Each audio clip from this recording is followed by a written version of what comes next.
जिसका हम जिक्र कर रहे हैं। 52 गांवों में डर और दहशत का माहौल है और वो लंगड़ा भेड़िया रिपब्लिक भारत के कैमरे में कैद हो गया है, क्योंकि यही वो भेड़िया है जो अल्फा मेल है और जो उनका सरदार है। भेड़ियों का जो वुल्फ पैक है, जो झुंड है, उनका सरदार। और ये तस्वीर रिपब्लिक भारत के कैमरे में कैद हुई। ये पहली तस्वीरें हैं। अल्फा वुल्फ है लंगड़ा भेड़िया, जिसकी तलाश 400 लोगों की टीमें कर रही हैं। उसे रिपब्लिक भारत ने अपने कैमरे में कैद किया है और पहली बार ये तस्वीर हम आपको दिखा रहे हैं। ये वही लंगड़ा भेड़िया है जो रिपब्लिक भारत के कैमरे में कैद हो चुका है, जहां इसकी वजह से बाकी जो भेड़िए हैं वो भी आदमखोर बने हैं। और इसकी तस्वीरें सबसे पहले हम आपको दिखाने की कोशिश कर रहे हैं। देखिए, अकेले बहराइच में इस लंगड़े भेड़िए ने 10 लोगों को अपना निवाला बना लिया है। और अगर पूरे अलग अलग इलाकों की बात करें तो 15 लोगों को अब तक यहाँ मौत का निवाला बनाया गया है इनकी तरफ से। तो जहां ये शिकारी था वहां रिपब्लिक भारत पहुंचा। रिपब्लिक भारत के कैमरे में वो अल्फा वुल्फ, जो तस्वीर अभी हमने आपको दिखाई, वो कैद हो गई है, जिसे वन विभाग ढूंढता रहा। वो हमारे कैमरे की निगाहों से हमने आपको सबसे पहले दिखाया। रिपब्लिक भारत से लंगड़े लीडर का आमना सामना एक तरह से हुआ। रात के गुप्त सन्नाटे में हमारे सहयोगी ने ये तस्वीरें हम तक भेजी हैं। बहराइच का लंगड़ा आदमखोर आज सामने आ गया है। आपके सामने भी हमने रखा। अपने साथी के साथ ये रात में घूमता नजर आया। बहराइच में खुले घूम रहे थे ये 2 आदमखोर और अपना शिकार खोज रहे थे। ऐसा लग रहा है इन्हीं आदमखोरों ने मासूमों की जान ली है, लोगों को अपना निवाला बनाया। हमने आपको बताया बहराइच में अकेले 10 लोगों को मौत के घाट उतारा गया है। वहीं पूरे अलग अलग इलाकों में, सीतापुर में और भी इलाकों में जो टेरर है उसमें 15 लोगों को मौत के घाट उतार चुके हैं ये भेड़िए। हमारे सहयोगी राघवेंद्र की रिपोर्ट आपको दिखाते हैं। किसान अपनी खेती में नहीं जा रहे हैं, वो किसी तरह के ग्रुप में नहीं चल पा रहे हैं खेतों में, क्योंकि लोगों के घरों में इतनी संख्या नहीं, गरीब घरों में, कि वो 20-20 लोगों की संख्या में खेतों में जाएं। ऐसे में बच्चों के स्कूल भी इस समय आना जाना कम हुआ है। हम लोग लगातार ग्राउंड जीरो पे हैं। मैं खुद रात के 12-12 बजे तक उस खूंखार क्षेत्र में जहाँ पर भेड़ियों का आतंक है, मैं वहाँ घूमता हूँ। मैं खुद वहाँ पर देखना चाहता हूँ कि आखिर ये जो भेड़िया है, खूंखार भेड़िया, ये कैसा है, दिखने में कैसा है, ये कैसे घात लगाकर गाँवों में जाता है। हम खुद ढूंढ रहे हैं रात दिन। लेकिन जिस तरह से कल हमारे ही कैमरे में कैद हुआ है, जिसकी चर्चा थी चारों तरफ कि एक आदमखोर नरभक्षी लंगड़ा जानवर है, तो वो रिपब्लिक भारत के कैमरे में कैद हुआ। मैंने तस्वीरें दर्शकों को दिखाया।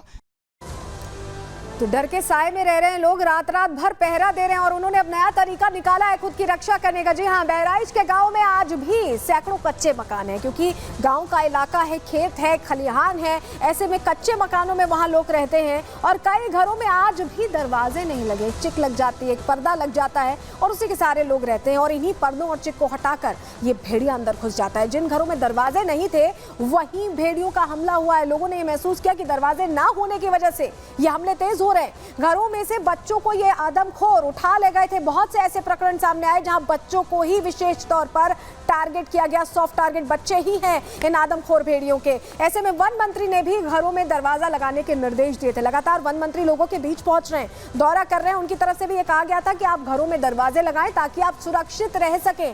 गांव वाले अब अपने घरों में दरवाजे लगवा रहे हैं। बहराइच में ऐसे में दरवाजों की जो है डिमांड बढ़ती दिखाई दे रही है, क्योंकि अब सभी अपने घरों पर दरवाजा लगाना चाहते हैं, जिससे कि कोई भी ऐसे अंदर ना घुस पाए, आदमखोर भेड़िया किसी को भी अपना निवाला, अपना शिकार ना बना पाए। सुनिए लोगों का क्या कहना है। दरवाज़ा जो बन रहा है, उनकी संख्या में अचानक तेजी आ गई है। लोग यहाँ पर आ रहे हैं, ऑर्डर दे रहे हैं, दरवाज़ा तैयार किया जा रहा है और बनाने का प्रोसेस शुरू हो रहा है। आप देखिए तमाम तरह की यहाँ पर जो लकड़ियाँ हैं वो यहाँ से जो 12 मशीन है उससे कटवा के मंगवा ली गई हैं। यहाँ पर रात दिन अभी जो इनके कारीगर हैं वो काम करते हैं। अचानक देख रहा हूँ कि यहाँ पे दरवाज़ों की संख्या कुछ ज़्यादा दिख रही है। क्या भेड़िए के आतंक से लोग दरवाज़ा खरीदना चाह रहे हैं? हाँ, ज़्यादातर भेड़िए के आतंक की वजह से दरवाजा पल्ला खरीदे जा रहे हैं। भादों के मौसम में कभी दरवाजे नहीं बिकते थे, कभी नहीं बिकते थे। इस वक्त क्या है अभी? इस समय जो है भादों के मौसम में लोग खरीद रहे हैं, बहुत ज्यादा खरीद रहे हैं कि भेड़िए की दर की वजह से। पर डे लमसम यहाँ पे 25-30 दरवाजे पर डे बिक रहे हैं।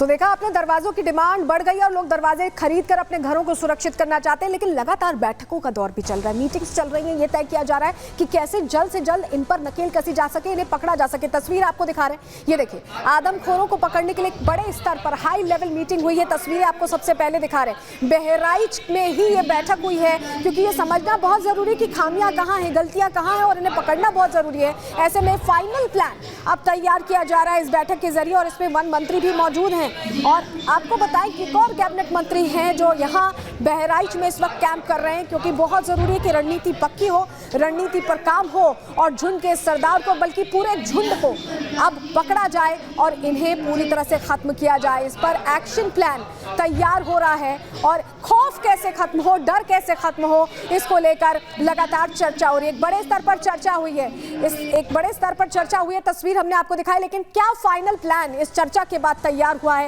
अब वो जानकारी आपके सामने रख दे रहे हैं। बहराइच में वन मंत्री ने अहम बैठक ली, हमने आपको तस्वीर दिखाई। बैठक में मंत्री संजय निषाद भी शामिल हुए हैं। बहराइच के डीएम और एसपी की भी यहाँ मौजूदगी थी, क्योंकि सबसे ज्यादा तांडव बहराइच में इन आदमखोर भेड़ियों ने मचाया है। वन विभाग के अधिकारी भी यहाँ शामिल हुए हैं। 400 से ज्यादा लोग हैं जो इलाके में कैंप कर रहे हैं, पीएसी का बल है, तमाम चीजें, लेकिन पकड़ा नहीं जा सका है। ऐसे में बड़े स्तर पर रणनीति बनाई जा रही है। आदमखोर को पकड़ने के लिए अब नई रणनीति, नया प्लान ऑफ एक्शन तैयार कर दिया गया है। आदमखोर को गोली मारना अब आखिरी विकल्प होगा, ये इस मीटिंग में तय हो गया है। फिलहाल भेड़िए को पकड़ने की कोशिश होगी, लेकिन अगर ये फिर भी नहीं पकड़ा जाता है, अगर ये उस पिंजरे में नहीं कैद हो पाता है, तो इसे मारने पर भी विचार किया जा रहा है। इसको लेकर काम करने की कोशिश हो रही है। और देखिए, दो मंत्री हैं, दो कैबिनेट मंत्री हैं। वन मंत्री तो मौजूद हैं ही, वहीं संजय निषाद जो उत्तर प्रदेश में कैबिनेट मंत्री हैं, वो भी ग्राउंड पर मौजूद हैं, क्योंकि योगी ने पहले ही निर्देश दे दिया था उत्तर प्रदेश के मुख्यमंत्री ने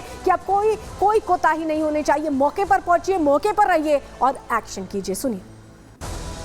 भेड़िया लंबे समय से शांत रहता है, कभी आदमखोर हो जाता है। जो आदमखोर है तो पकड़े जा रहे हैं, और लगभग 4 भेड़िए पकड़े गए। और इससे पहले भी एक घटना यहाँ हुई थी आज के 2002 में, और उस समय लगभग 34 लोगों का इंसिडेंट हुआ था। अभी हमारे समय 10 के आसपास है। तो हम लोग उसको प्रयास कर रहे हैं कि आगे प्रभावी कदम रखें, जो भेड़िए हैं वो पकड़े जाए। तो सुनिए कि सरकार कैसे लगातार एक पॉइंट पर गौर फरमा रही है, और यही वजह कि दो मंत्री कैंप किए हुए हैं इलाके में। हमारे साथ हमारे सहयोगी वैभव सीधे जुड़ रहे हैं, उनका रुख कर लेते हैं। वैभव, जिस तरह के अभी हालात हैं, हम ये देख रहे हैं हमले दिन पर दिन बढ़ते जा रहे हैं, और जब हम बता रहे हैं कि हमारे कैमरे में कैद हो गया है वो लंगड़ा भेड़िया, वो अल्फा मेल जिसने लोगों को निशाना बनाया, जिसकी वजह से बाकी भेड़िया आदमखोर हो गए, इंसानी खून की तलाश में निकलने लगे, तो अब ऐसा लगता है कि इन टीमों को भी रात में अब यहाँ पर एक्टिविटी तेज करनी चाहिए। देखिए सलोनी, बिल्कुल, और इस एक्शन प्लान को लेकर तैयारी भी पूरी कर ली गई है। आज इस बैठक में यह फैसला लिया गया है कि अब तक के 9 शूटर जो हैं उनकी तैनाती इन पूरे इलाकों में थी, और अब इनकी संख्या जस्ट डबल, यानी कि 18 शूटरों की तैनाती जो है वो महासी के इन तमाम गांवों में की जाएगी। सबसे अहम यह है क्योंकि दरवाजों का जिक्र हम लगातार कर रहे हैं, कई ऐसे घर हैं जिनके घर के बाहर दरवाजा नहीं लगा हुआ है, तो साफ तौर पर वन मंत्री और संजय निषाद ने इस बात का जिक्र किया कि उनके घरों पर दरवाजा लगाया जाना सबसे पहली प्राथमिकता होगी। न सिर्फ दरवाजा, बल्कि उनका यह भी कहना था कि जिन लोगों के घरों पर दरवाजा लगाने में देर अगर होती है, तो कोशिश ये रहेगी कि उनको जो है वो आसपास के किसी सरकारी स्कूल में जो है वो रुकने की व्यवस्था की जाए। पावर कट इन इलाकों में बिल्कुल भी नहीं होगा। न सिर्फ पावर कट होगा, बल्कि कोशिश यही रहेगी शासन प्रशासन की कि लगातार गांव वालों के साथ वन विभाग की बड़ी टीम जो है वो कॉम्बिंग करे। यही वजह है कि इस एक्शन प्लान के तहत ये कहा गया है मंत्री संजय निषाद की तरफ से कि 7 से 8 दिन का वक्त लगभग लगेगा। वन विभाग के तमाम अधिकारियों से उन्होंने बातचीत की, और उनका प्लान क्या है उसको लेकर भी चर्चाएं की। 7 से 8 दिन की बात संजय निषाद ने कही है कि आप बता रहे हैं कि 18 यहाँ पर शूटर्स भेज दिए गए, यानी कि पूरी तरह से एक्शन प्लान तैयार, उस पर काम करने की कोशिशें भी बहुत तेजी से चल रही हैं।